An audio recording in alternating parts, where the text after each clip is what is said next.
The first ultra-intelligent machine is the last invention that man need ever make. Albert Einstein dapat merevolusi bagaimana ilmuwan memandang tentang alam semesta, waktu serta gravitasi, yang mendorong begitu banyak terciptanya penemuan-penemuan baru.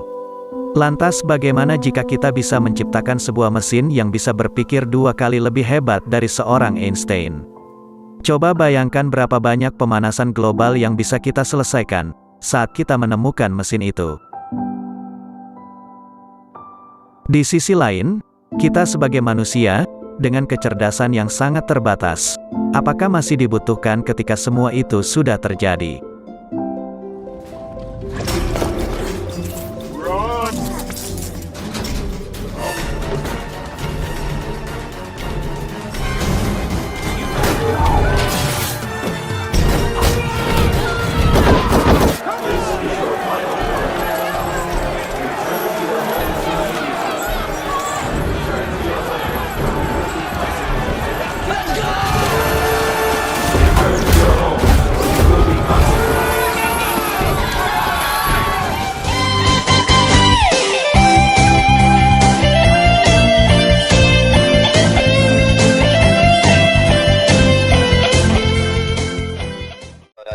The development of full artificial intelligence could spell the end of the human race. Human being will be controlled by machines.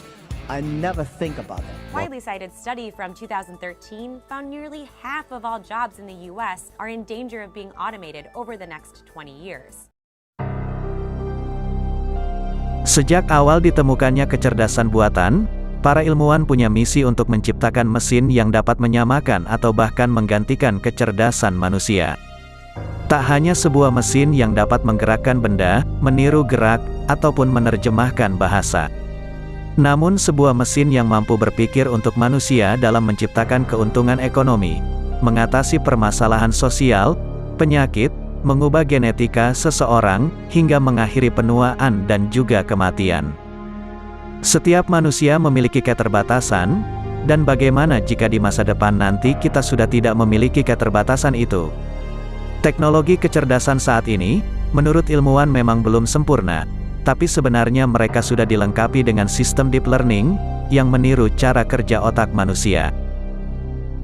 Dengan hal itu, teknologi ini dapat menganalisa sebuah data, seperti mengenali wajah, suara, serta mengetahui film dan musik favorit. Bicara soal data, manakah negara dengan komoditas jumlah data paling banyak di dunia? -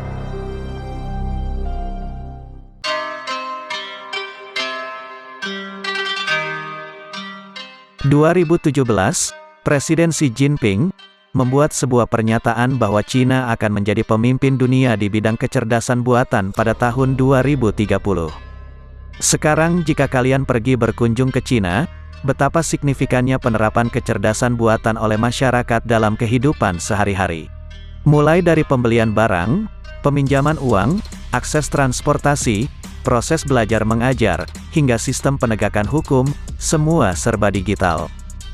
Secara global kita juga merasakan betapa melekatnya teknologi dalam kehidupan masyarakat akibat pandemi COVID-19. Seluruh kejadian ini tentu semakin memudahkan teknologi untuk mengenal lebih dalam tentang manusia. Semakin banyak data yang diberikan, semakin cepat pula teknologi bisa menemukan pola tentang apa itu manusia. Teknologi akan semakin tahu apa yang membuat manusia senang dan sedih, sehat dan sakit, kaya dan miskin, hingga apa yang membuat manusia itu tua dan mati. Sekarang algoritma sosial media saja sudah bisa mengetahui konten dan informasi apa yang membuat Anda tertarik. CRISPR-Cas9 sudah bisa mengubah genetika seseorang yang dipercaya dapat mengatasi masalah keturunan dan menciptakan apa yang disebut superhuman. Mesin AI buatan Google sudah bisa mendiagnosa penyakit kanker jauh lebih cepat dibandingkan dokter. Kita tidak bisa menghindar, kenyataannya kemajuan teknologi sudah ada dan akan membantu menyelesaikan banyak masalah. Namun setiap teknologi yang diciptakan akan selalu menjadi sebuah pedang bermata dua. Kita tak akan tahu apakah pedang ini akan menusuk musuh kita atau justru menusuk diri kita. Dengan percepatan teknologi yang dilengkapi oleh begitu banyak data, kita pasti akan mencapai tahap di mana teknologi akan menjadi lebih pintar dari manusia. Mereka dengan mudah mengetahui serta memanipulasi, mengubah pemikiran kita, emosi kita, hingga genetika kita. Apakah teknologi dengan kecerdasan melampaui manusia dapat mengedepankan nilai moral kepentingan bersama? Bagaimana jika teknologi ini berhasil menemukan solusi namun gagal dalam mengidentifikasi resiko yang lebih tinggi, dan memilih untuk mementingkan satu pihak saja? Akankah masyarakat banyak yang menjadi pengangguran akibat kemajuan teknologi, atau mungkin dikontrol oleh pihak-pihak tertentu? Peperangan semakin banyak, atau bahkan potensi kepunahan manusia itu sendiri.